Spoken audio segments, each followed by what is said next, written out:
120 anggota pasukan khusus Israel menyerbu dan menghancurkan pabrik rudal bawah tanah Iran di wilayah Suriah. Angkatan Udara Israel pada Kamis 2 Januari mengunggah detik-detik saat para tentaranya itu beraksi. Adapun serangan itu diketahui telah lama terjadi, tepatnya pada 8 September 2024 silam.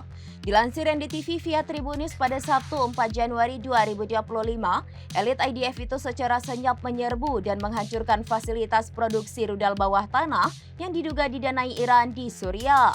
Misi itu diberi nama Sandi Operation Many Ways atau Operasi Berbagai Cara. Sementara pemberitaan yang ditayangkan, media Israel menyebut serangan itu bertajuk Operation Deep Layer atau Operasi Lapisan Terdalam.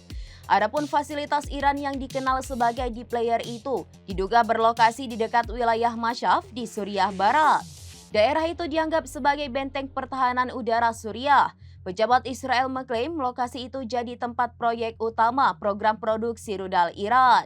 Tempat itu juga kabarnya digunakan untuk memasok rudal presisi ke Hizbullah di Lebanon dan rezim Assad di Suriah.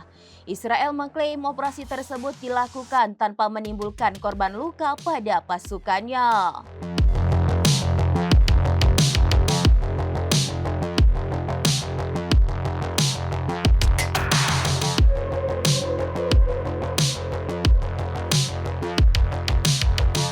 Demikian informasi terkini Syedara Lon, saksikan terus informasi lainnya. Jangan lupa like dan share seluruh akun serambinews.com. Download Tribun X sekarang, menghadirkan lokal menjadi Indonesia.